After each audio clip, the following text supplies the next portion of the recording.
Thank you, Mixed Speaker. Mixed Speaker, honorable members, and visitors here today, I am Suzy Hansen. I'm honored to be here today, and I want to first and foremost acknowledge that the land we are gathered here on today is located in Mi'kmaq, the ancestral, unceded, and unsurrendered territory of the Mi'kmaq people. This territory is covered by the treaties of peace and friendship, which Mi'kmaq, Maliseet, and Passamaquoddy peoples first signed with the British Crown in 1726. Remembering our murdered, missing, and Indigenous women, and the young children and babies recovered across the nation from the residential school system, I will remember. I would also like to stand in honor of my ancestors, remembering those that traveled the Middle Passage, endured and survived enslavement, endured the brutal cold winters of neglect and abandonment, for those who went through the segregation and continue to experience racism, land misappropriation, and for those that know that the system was never designed with us in mind. I stand here today thankful for the trailblazers and fighters and all of those who overcame and continue to fight. I draw on the strength of our ancestors who defended our identity as Indigenous African Nova Scotian people.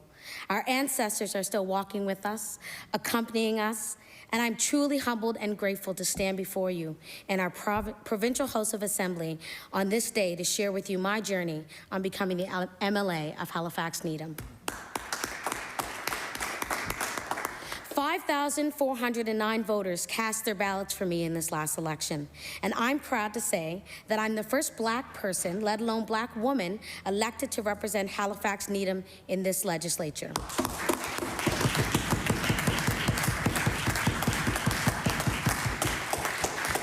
I am here among my peers, this group of elected officials that Nova Scotians have chosen to represent them, defend their interests and protect their rights and freedoms. We will be working together for at least 4 years, and it is important that we get to know each other and respect each other. And it is in this spirit that I'd like to tell you the story of who I am and how I have arrived to take my seat among you. Many of you have heard me sing, and if you haven't yet, you likely will, but not today. I didn't bring my band, but I know that we have at least one bagpiper in here, a few keyboard players, so if we can find a drummer, maybe we can get something going on. I am Suzy Hansen, artist and performer. From age 4 to 25, much of my livelihood came from television, radio, music, and theater. I sang in many choirs and acted in theater, film, and television productions. I had roles in iconic Nova Scotian productions like Life with Billy and Wonder Why, Street Sense, and a number of other TV shows that were produced locally here in Halifax. I sang for Princess Anne, and I shared the stage with artists such as Natalie Cole, Gary Beals, and Lionel Richie. I was a working child actor and performer, fortunate to be guided and encouraged by many caring adults, including Amory Woods, who's seen the potential in young Black artists and gave them a chance to express themselves through theater. Melinda Day, who never gave up on us kids in the community and loves us all like her own children. David Woods, a great teacher, artist, and director, a strong Black male role model that some of us never had at home.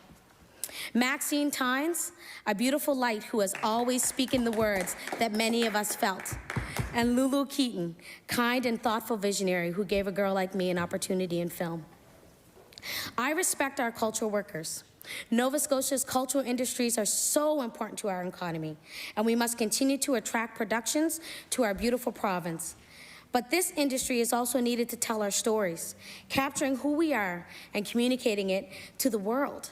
Musicians, actors, painters, sculptors, artists of all kinds, please know that you have a friend and ally in Province House who will always be working to secure you the support that you need to do your important work to tell your stories and our stories. I am Suzy Hansen, daughter of Joseph Gangu, an immigrant from Trinidad, and Mary West, who was born and raised just a few kilometers away from here in Africville. My mother was the youngest of 14 siblings, and in my mind, she represents the beauty and spirit of Africville. My mother was a member of a musical tribute trio called the West Sisters. My Aunt Beatrice, my Aunt Shirley, and my mother.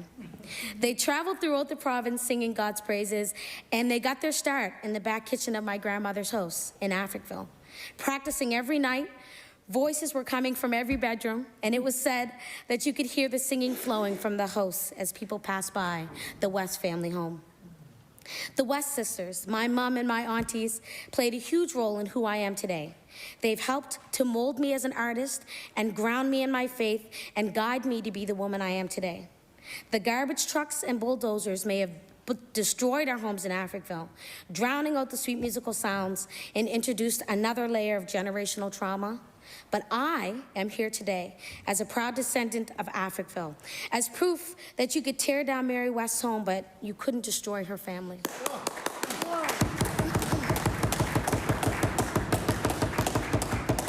My father, Joseph Gangu, was the eldest of his siblings. He immigrated to Canada to study to be a nurse, first in Montreal, where he met my mother, and then they returned to her hometown of Halifax. My father faced the usual immigrant challenges, cultural and language differences, discrimination, not fitting in. Spoiler, the African Nova Scotian community isn't much different than the wider Nova Scotian community. Being a come-from-away immigrant and Black could be just as isolating and lonely. Although I would like to think that today all Nova Scotians are working to be more welcoming of new faces from different places. Joe Gangu worked hard and did whatever it took to keep food on our table and a roof over our heads. But it wasn't always easy. In fact, it was hardly ever easy. So this is where my story gets a little heavy. But I think it is important to talk about these things, say them out loud. I believe that silence gives our demons power and the sunlight chases them away, shrivels them up. And if there's one thing that I learned this summer, speaking to thousands of people on their doorsteps, is that we share so much of the same worries, insecurities, traumas from our past. I look around this house and I know that many, if not all, of the members here will understand what I'm talking about. The parents who argue and yell too much, and the child wondering if it is something that you did, depression and mental illness in the home, but it doesn't have a name, family members with addiction issues that people pretend weren't even happening, a lingering feeling that you aren't good enough. You will never deserve to have happiness or success. My father had difficult mental health struggles and suffered silently, creating a very stressful family home for my mother and her children, my two brothers. I have an older brother named Joey Gangu and a younger brother named Roy Gangu. 30 years ago, our supports looked completely different, and some things just didn't have a name. My mom was a stay-at-home mom struggling to make ends meet and to put food on the table, often going hungry just so that her children could eat. I know what it's like to go hungry, to have no electricity, and to work 5 jobs before the age of 18, to have parents that fight all the time, to be displaced from your home in the middle of the night, to be safe, to work hard to get scholarships for university because I knew my parents couldn't afford to send me, only to leave school to return to work so that I could help out at home. I know what it's like to watch my mother worry about losing her housing. I know what it's like to be on social assistance and obsess about every single penny and weighing in which purchase is truly essential or can be deferred. This is why, Mixed Speaker, when I will review legislation and policy about mental health, addictions, housing, community services, justice, utility prices, and education, I'm not doing it from a place of theory or abstraction. This was my life. This is my life. I know what it's like to choose between paying a power bill and putting food on the table. I know what it's like to be one paycheck away from being unhoused. I will always fight for the interests of the marginalized, the unfortunate, those people in our society who need, those are the people in our society who need our help the most. Growing up in Halifax, Needham, I was fortunate to have a great role model for this, Miss Maureen McDonald, who I am now proud to call a friend and mentor. And I will continue in her footsteps to defend the interests of our vulnerable and underserved populations.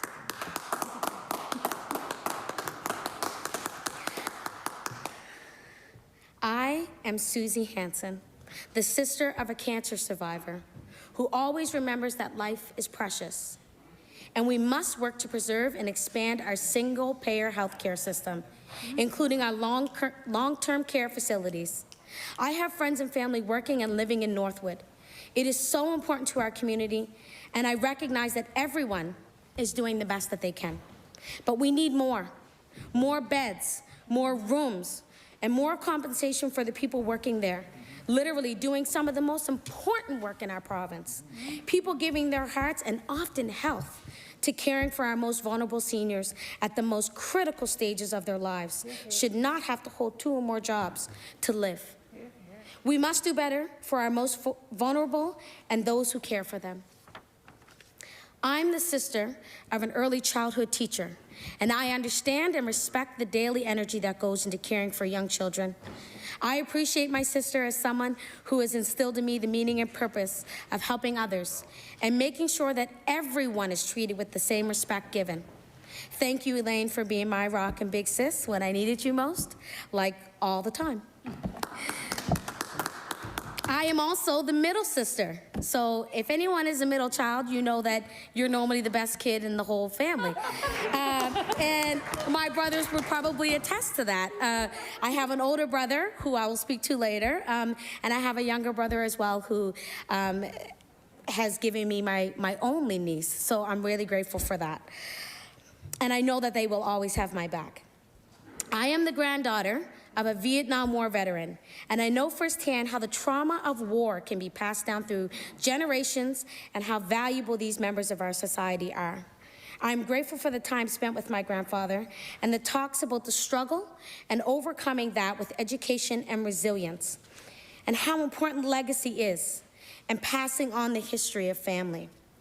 With that being said, I'd like to add in a little bit of our African Nova Scotian history in the mix.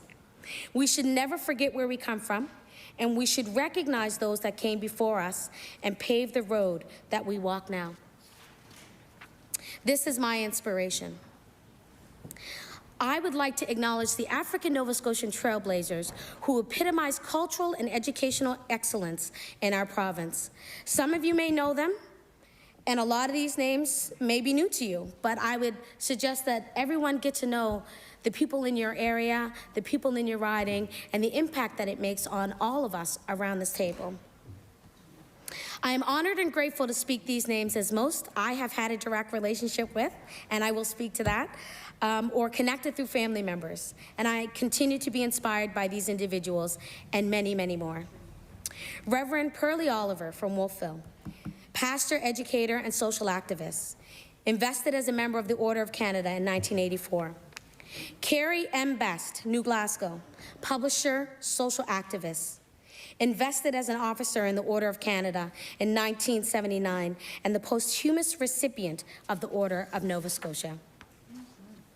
Reverend Richard Preston, Halifax, social activist, church leader, founder of the First African Baptist Church and the Abolitionist Society and the African Baptist Association.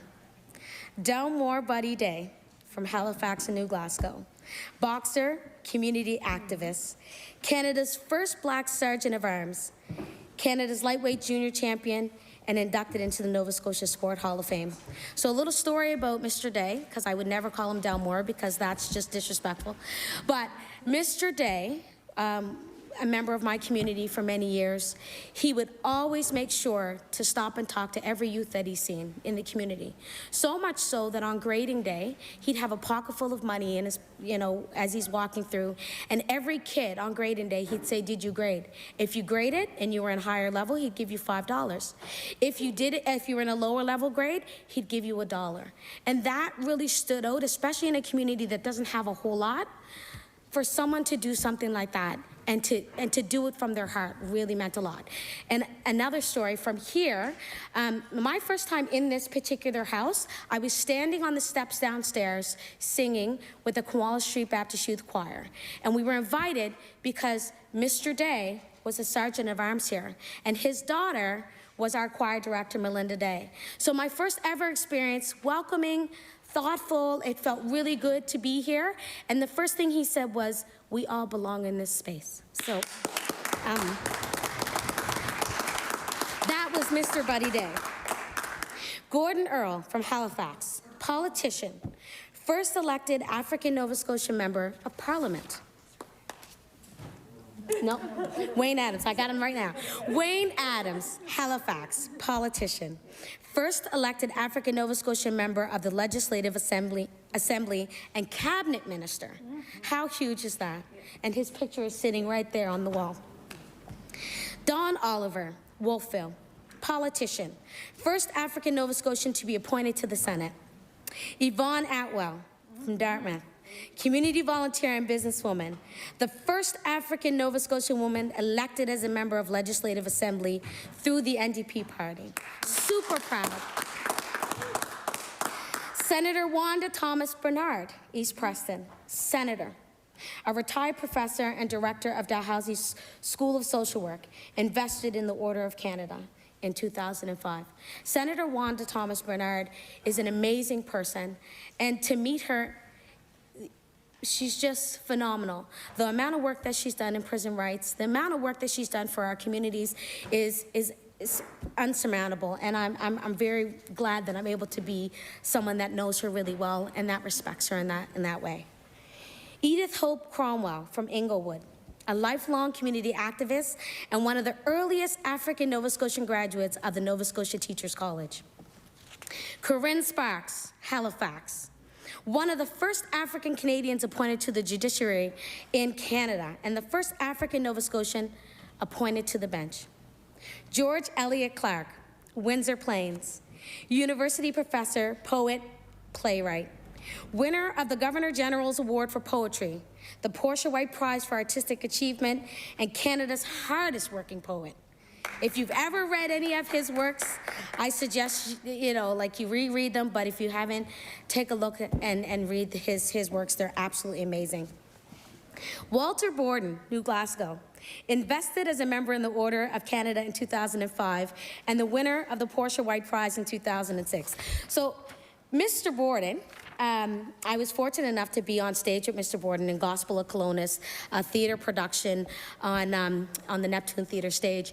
And it was my first time as a young person, I was 19 years old, on like a huge production, right? And I was like, oh my gosh, I'm so nervous, whatever. And Mr. Borden, with his calm, deep voice, was like, don't worry about that. Don't worry about that, child. You'll be fine. And I mean, he demands the stage. His voice is impeccable. He's an amazing person, and he's extremely intelligent, extremely. Doreen Lewis, Annapolis Royal, first elected African Nova Scotian mayor, and the first Black woman mayor in Canada. Direct descendant of the Black loyalist Rose Fortune. William Hall, Horton Bluff, first Black person, first African Canadian, and the first African Nova Scotian to be awarded the Victoria Cross. Dr. Geraldine Browning, East Preston, Gibson Woods, lifelong community activist, teacher and nurse, founding member and past president of the Black Cultural Society, Doctor of Humanities from Acadia University. Gloria Borden, New Glasgow, hematology researcher, she's retired now, boxing and events promoter, founder of the Nova Scotia Mass Choir, instrumental in organizing the Halifax Amateur Boxing Club, which trained several winning boxers for the 1976 Montreal Olympics, inducted into the Pictou County Sports Hall of Fame in 2010. Amazing. Wally Peters, Litchfield, Canada's first Black jet fighter pilot, an Air Force flying instructor, helped in the development of and flew with the legendary flying team, the Snowbirds. Deborah Dixon Jones, Africville, one of the 3 founding members of the Africville Genealogy Society, an integral driving force for the past and present work being done. She's remembered fondly by her other co-founders of the society and Africville members. Eddie Carvery, Africville. He's the longest political protester in Canadian history, and he's the author and community activist. He maintains his protest camp since 1970 in Africville and gladly shares the history of his former community to all who's eager to listen and learn. And I highly recommend you go and have a conversation with Mr. Eddie Carvery, because he's an absolute amazing person to have a conversation with. Craig Smith, Halifax, author and RCMP officer, appointed a member of the Order of Merit of Police Forces in 2015 by His Excellency the Right Honourable David Johnston. Received the Governor General of Canada in recognition of his outstanding service and leadership. A person who has known me for a long, long time and someone who I highly respect. Josephine Simmons Johnson from North Preston, teacher, Dartmouth Vocational School. One of the founding members of the North Preston Recreation Association, initiated the opening of the Children's Daycare and Medical Center in Preston. Wilhelmina Alice Williams, Centreville, teacher and fierce advocate for women's rights and social justice. Alice Housing, an organization that provides housing to women and children leaving domestic abuse, was named in her honor. Linda Carvery, Halifax, appointment to citizenship judge in 2007. Involvement in Nova Scotia Advisory Council on the Status of Women, the Congress of Black Women, Symphony Nova Scotia, and the Nova Scotia Arts Council. Is also an ECMA award winner for the Jazz Artist of the Year. This lady is an amazing person, and she'll always have time to have chats, and she's such a sweetheart. I love having talks with Miss Linda Carvery. Thomas Tom Miller from Whitney Pier. The first Black municipal alderman in Atlantic Canada and elected to Sydney Council from 1955 to 1972. Carl Campy Crawford, Whitney Pier. The first Black police officer in Atlantic Canada. Hobartson Gus Wedderburn, Halifax. Teacher, principal, lawyer. One of the founding members of the Black Educators Association and the Black Cultural Society. Board member of the Nova Scotian Association for the Advancement of Colored People and the Nova Scotia Human Rights Commission. Jack Desmond, who's my great uncle, Lincolnville, community activist and local historian, champion of the ongoing protests to remove a provincial dump site that was placed near the community of Lincolnville. Maxine Tynes, Dartmouth, community advocate, poet, and teacher. An award-winning poet and author, English teacher, first African-Canadian woman to sit on the Board of Governors at Dalhousie University. I was fortunate to play a starring role in her screenplay called In Service, who was also directed by Lulu Keaton. Wade Smith, Halifax, educator, mentor, community advocate, a mentor for African Nova Scotian youth who stood by his mantra of each one teach one. Posthumous inducted into the Order of Nova Scotia 2018. Keep it simple, keep it smooth, keep it moving. Dr. Lynn Jones, Churro, union activist, historian, politician, friend, sister of the late Burnley Rocky Jones, curator of the Lynn Jones African Canadian and Diaspora Heritage Collection at the University Archives. Observer for the 1994 South African presidential elections of Nelson Mandela. In 1993, Lynn became the first Canadian-born African-Canadian woman to run in a Canadian federal election as the new Democratic Party, candidate in Halifax riding. No, I got to give that justice. As the new Democratic Party candidate in Halifax riding. Black Lives Matter is a response to the experience of silencing, exclusion, and violence that has been perpetrated upon Black people to the point of exhaustion and even death. And this movement is based on lived experiences of Black and brown people. A part of my journey on this path is a response to this silencing, suffocation, and exclusion of Black women and their voices in professional settings. Barriers to their opportunities, options, resources, and freedom of full self-expression have been actively oppressive. I'm inspired by the Honorable Mayanne Francis's memoir, Mayanne Francis, An Honorable Life, and her Black Women in Leadership Forum, in which I heard the stories of Black women and learned about our capacity, opportunity, and obligation to make change and influence and improve the experience of present and future Black women leaders.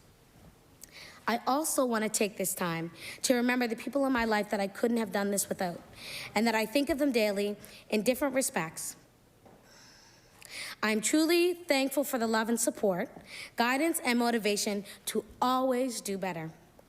Those that have gone on and that I want to remember and say their names, as they have made an impact in my life and the community around us.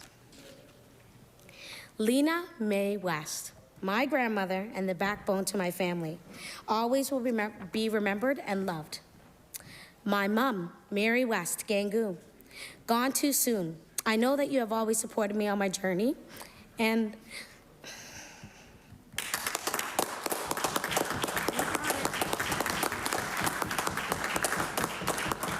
I know that you are cheering me on from heaven. Joseph Gangu. I will definitely channel my inner Gangu when I need to, but I know that none of y'all are ready for that yet.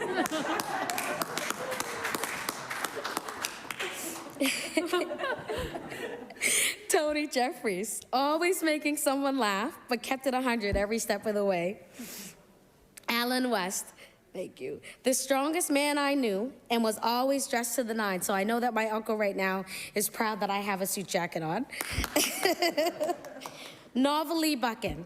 Navi, Mommy, I miss you dearly, and I know that you're smiling the biggest smile, but thank you for the gifts and the push and the motivation to do the best that I can. Mrs. Upshaw, Mrs. Evelina Upshaw. Nan, you had a smile that lit up the room, and I'm grateful for your lessons and your love for your kids and community.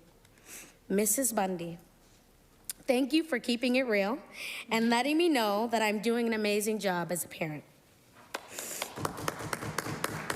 Ms. Parker, always dressed to the nines and was the coolest Nan on the block.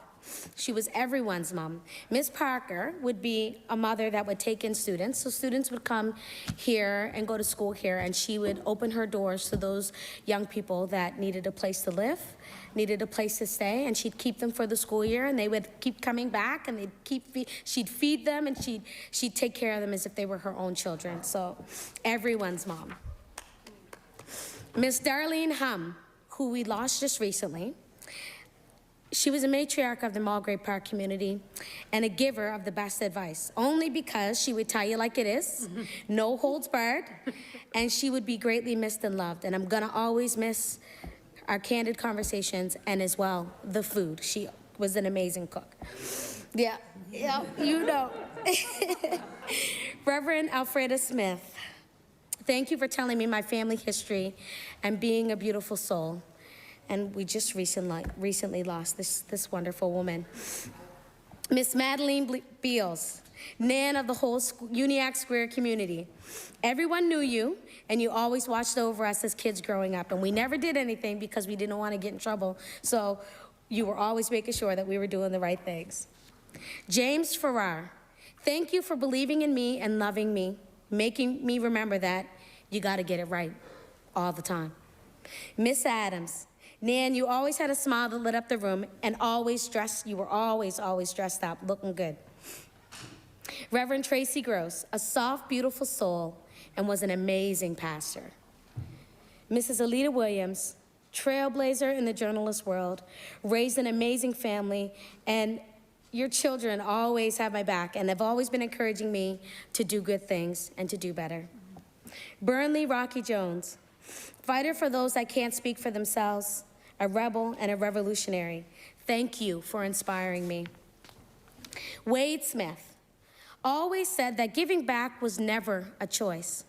Giving back was an obligation to our community, to our young kids coming up after us. These are words that I live by daily. And all of those that lost their lives during COVID, I definitely will remember. There's way too many names to mention, but as you can hear, I know a lot of people, and people care a lot about me, and I think this journey, I couldn't have done this without all of them, and many more, but these are really people that stood out for me. There are so many people not named that have also been crucial up to this point, and that have helped to guide me on my journey to get here, but like I said, it would be impossible to name them all. I acknowledge everyone that has made an impactful difference in my life, and I want to thank my constituents for choosing me to be your voice at this legislative table. Now, let me take you on a tour of Halifax, Needham. Woo. All right, so I'm just gonna give you a little precursor. This tour, I'm a foodie, so I do enjoy meals, but there's lots about our riding in particular that, I would encourage you to really kind of ask me about. The area at Halifax Needham covers the geographic area of the north end of Halifax and a certain portion of central Halifax. As my former MLA, Maureen McDonald, would say, right, that we make ships and beer. But I would like to also add to that, that's right, I'd like to add that we also have markets and good coffee. Yes. Since her time in this seat. We have had a boom in this riding with lots of wonderful new faces and huge developments being built. Lots of new local businesses all around, and we still have mixed residential, industrial, commercial manufacturing. We are one of the very few places where we still see manufacturing in the province and directly in Halifax. In fact, right in the heart of the North End. We still have the Navy, and that makes Halifax Needham still a formidable force in this assembly. The constituency of Halifax Needham has a rich history from one end of this riding to the other. I'm going to take you on a journey through our community with a few stops along the way. We started by the Bedford Basin, where you can see the replica of the Seaview Baptist Church on Africville land. This is a space that people can go and walk through, spend family time, and learn the history of the beautiful Black community we call Africville. And if you're lucky, you might even get a history lesson from the longest protester, like I said, in Canada, Mr. Eddie Carvey.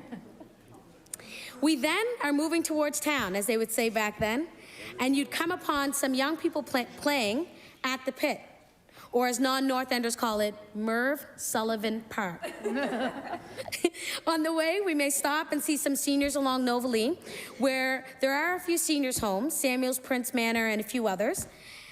And if it's a Saturday, you would be in luck because the Novalee Farmers Market is booming. So you have to get there early if you want to get some good food and good stuff. We continue our walk towards Needham Hill so that we can sit and have our snack, because this riding is really big. We pass by the only rec center with a swimming pool, Needham Rec Center, and see kids outside playing as we walk by. On Needham Hill, we admire the Halifax Explosion Monument. As we know, this part of Halifax was the most devastated by the explosion, and it is remembered every December 6th in the Halifax Needham community. Many constituents are descendants of those that were affected during the explosions, and Halifax Needham is a true reflection of the resilient and caring community that still exists after such a traumatic event. After we see the lovely monument and the many historical pieces that are on that hill, they redid it. There's lovely pieces of art. There's pieces of history that you can look at. There's a brand new playground that is made of wood, that is, you know, perfect for the kids, and it's actually really, really nice. They did a really nice revamp of the park. After we see the lovely monument and the many historical pieces, we walk down towards the iconic Hydrostone Market. Do a little shopping, grab a bite to eat, and then we'd be on our way. We walk a block over towards Agricola, and there's lots of different food items to choose from. So like as I said, I'm a foodie, so I don't want to name every place, because you could stop anywhere and get any type of food you want, any type of drink, whether it's a coffee or kombucha or any of those other things, right? Or a beer. So and there's a lot of opportunity for that. So like I said, among the other shops. As we continue on, we stop and we are amazed at the armory that stands so large and in charge. You just have to stop and look at it. When I was younger, they used to have an artillery tank sitting on the outside of it. And I know when we were kids, some other kids would climb up on the artillery tank, even though there was a fence around it. I was the middle child and I was a good kid. So that is no longer there, but I know that maybe after the renovation, it may come back, but it's not there right now. After we've eaten so much, we have to have dessert. And I know the perfect place, Dee Dee's Ice Cream Shop, just on Cornwallis Street. They have so many flavors to choose from, and kids often like it. As we make our way down Cornwallis Street by the Tomei's Quick Way, a family-run convenience store that has been there for as long as I can remember, we are stopped again to chat to a few of the seniors from the seniors complex at Gordon B. Eisner. Always lovely chats to be had. Well, we got to get to God again, as they would say, as I would say. We have so much to choose from. Right now, it's getting dark, so imagine with me. It's getting dark and the street is quite bright with the shops, picking up the pace for the evening nightlife. Listen, there's so much to do in my riding. We have over 150 small to medium businesses and nonprofits, so I could never name them all, but there is so much to do, you'll never be bored. But I have a few tips for you. We have the longest running tailor in downtown Halifax, Vogue Tailors. They have been there longer than my existence. Corner stores that have been passed down from generation to generation, mom and pop stores like Joe's Market, the Asian food store, an African store, longtime pizza store, Randy's Pizza, where residents will say, and myself as well, hands down they make the best pizza and donair in the city if you ask anyone. We do have a number of businesses that help to make our riding so rich, and lots of historical churches scattered throughout the North End. I won't name them, but we also have a number of service providers and community hubs in our riding that have existed for over 20 years and continue to do great work. Halifax has it all, and so much more.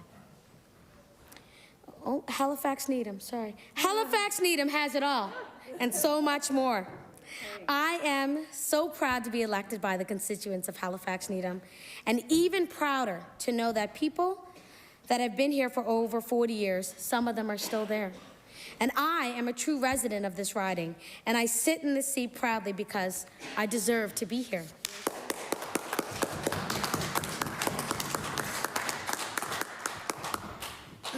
I'm happy to say that this year has been an extremely tiring yet rewarding year.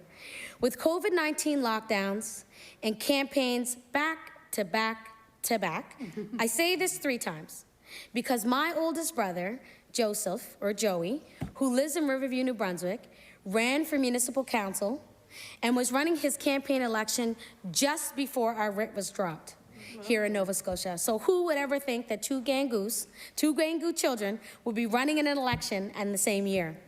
I cheered my brother on during the COVID lockdown, giving advice from afar, and was super proud of his accomplishments. He already is the first in our family to have his Red Seal certification, and is a school teacher in the school system in New Brunswick. In the end, he did not win his election, but he did give the incumbent something to think about next time. I know that our mom and dad are super proud of what we've accomplished thus far, and I know that I'm very proud of my brother. The campaign run this year was normal, I guess. This being my first time and all, I really don't have much to compare it to. The hurry up and wait process, maybe there's gonna be an election call this week, nope. To maybe there's an election call this week, nope, psych. Was extremely nerve-wracking, as well as letting my work know weekly that it's not today. So I'm so thankful to my manager and the executive management staff at Phoenix Youth Programs for being so understanding, and as well as my ED, Tim Crooks, for his words of encouragement and support from the start to the finish.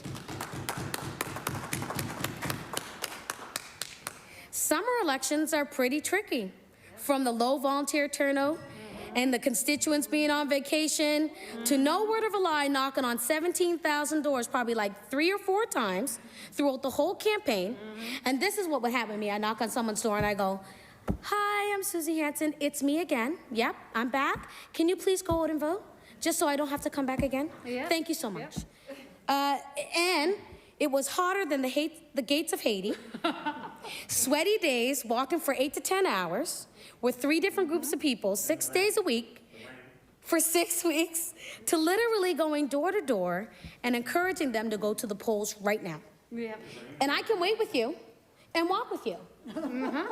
Counting down the days after the writ was dropped, meeting a ton of new people, and reconnecting with friends and community members who were eager to help.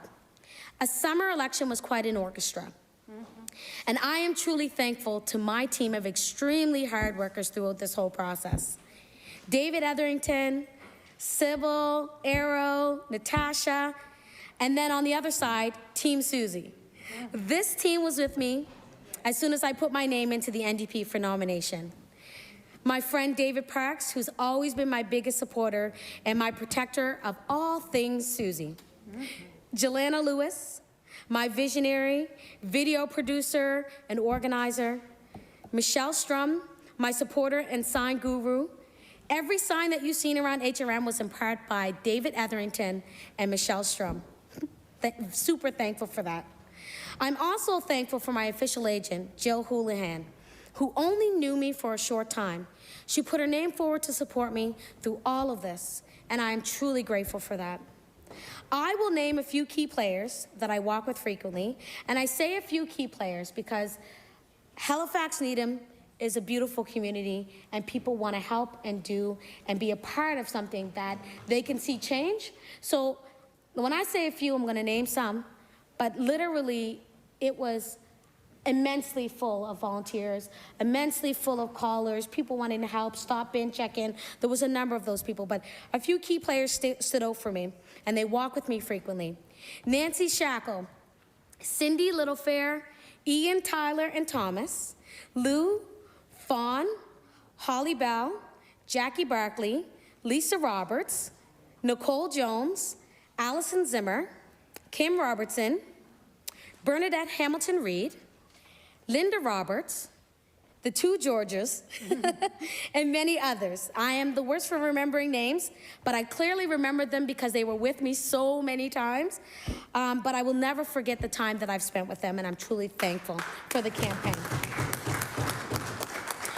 Volunteer staff and NDP support along the way, and I couldn't have done any of this if it wasn't for all of you. I am Suzy Hansen, mother of 7 beautiful children,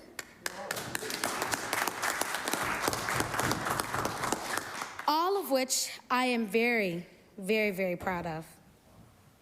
Salia, my firstborn, who blessed me with the title of Mom on Mother's Day. I was so grateful to have that moment with my mom, as she shares the same birthday as my mom.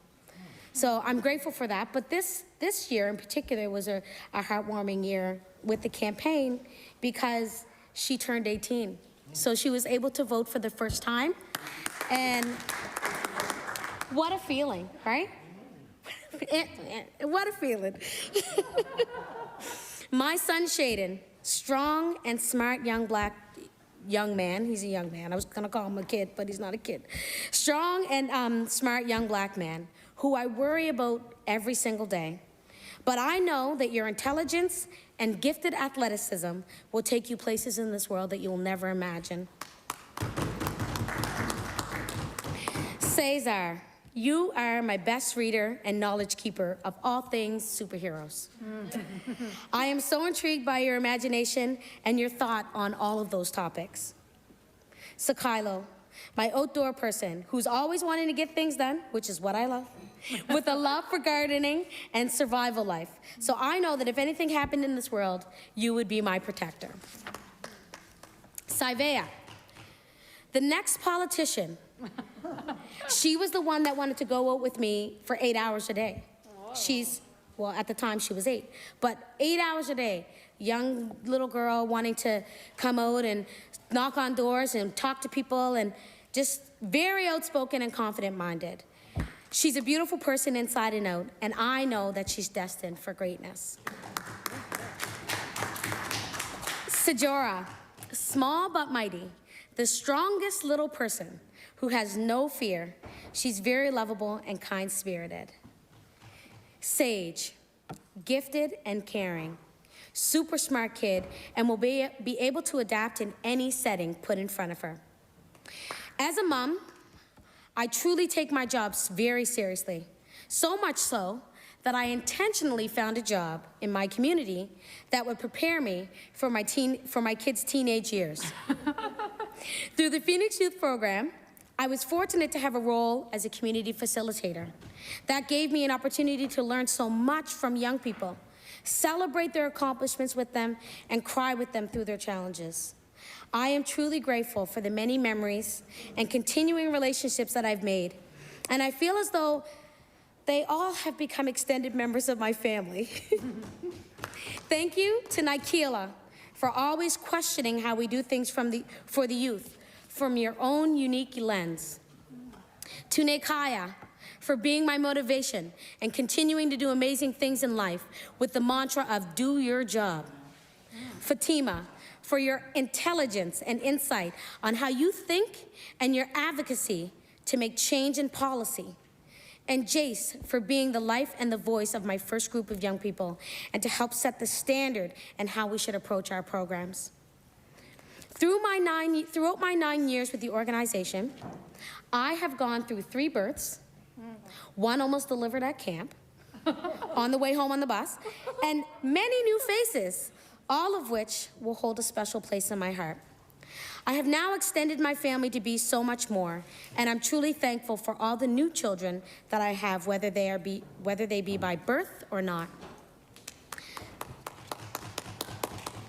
To my godchildren, Daitisha, Danisha, Taisha, Kanan, Keandra, Destiny, Layla, Josh, and Jackson. I know, as if I don't already have enough. My other sons, Jaden, Josh, Sheared, and my other daughters, Janesha, Tiara, Liv, Lanesha, Kaisha, Deja, Latasia, and Tashayla. I am inspired by your energy, and my intention is to be inspiring to others like yourselves. To be the best that you can be. I am a community organizer who spends days and nights helping to connect those in need with services that can support them.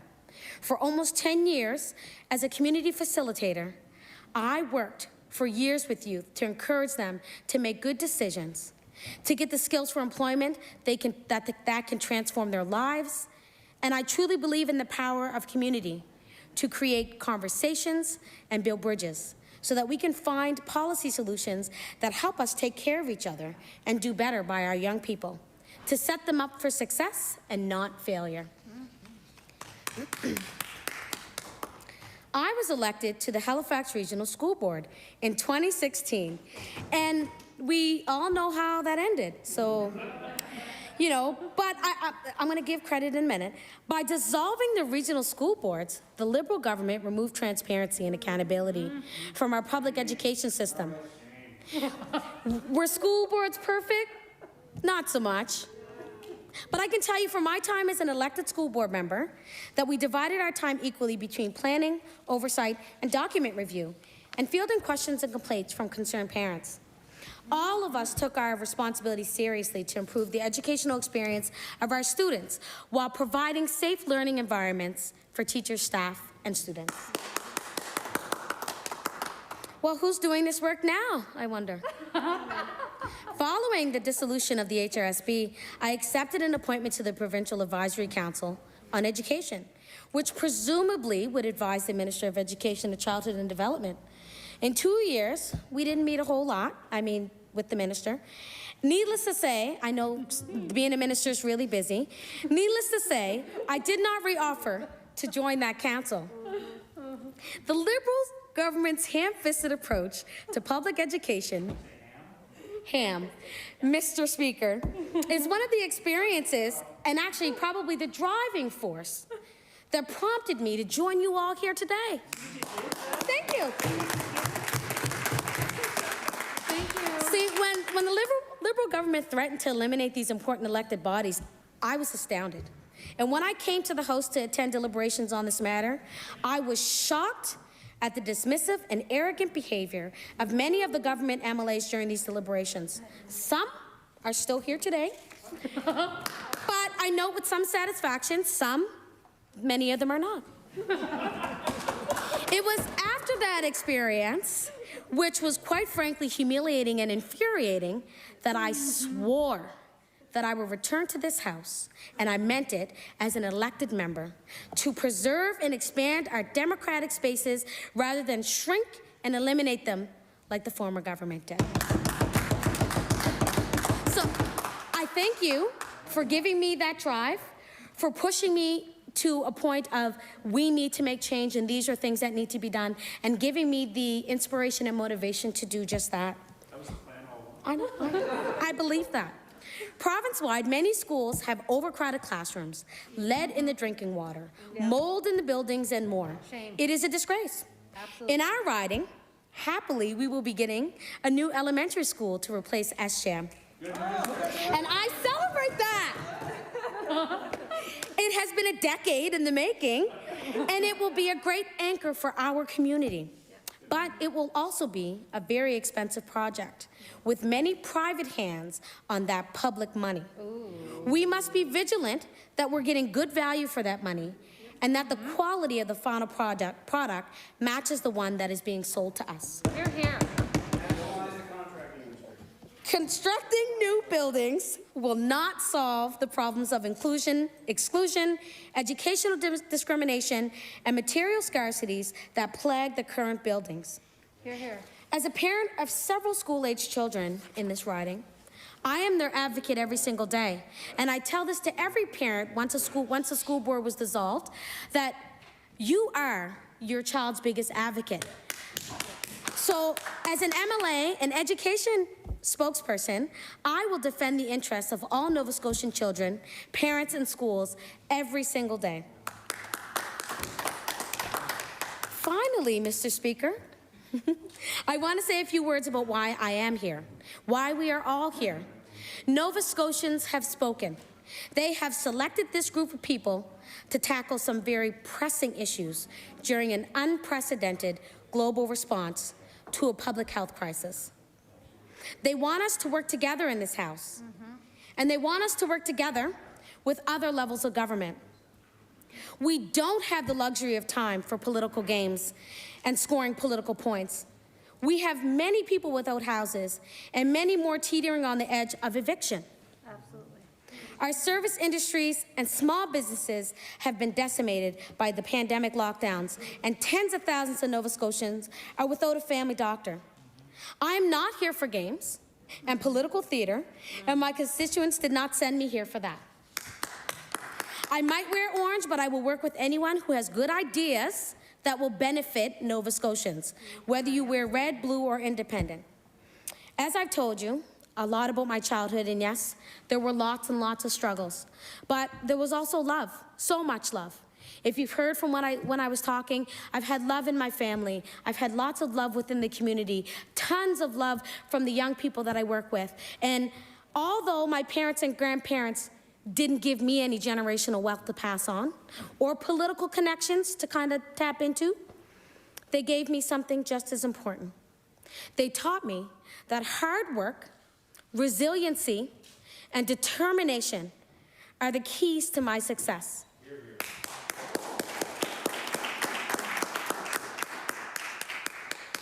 Many people would have asked me recently, wouldn't your parents be surprised to know you were sitting in Province House? And I think, no. They know that I'm exactly where I should be. And if anybody knows the type of person that I am, I'm very strong-minded. I'm open-minded, but I'm very strong-minded in will to make sure that we do the best for everyone around us. And if I set my mind to it, I'm going to do it. So I'm very thankful for that. But I'm also proud that I'm representing the community that I've always lived in and the constituents in which I've grown up with. Halifax Needham is near and dear to my heart, and I'm thankful for this opportunity to be their voice in legislature. Thank you for listening, and let's get to work.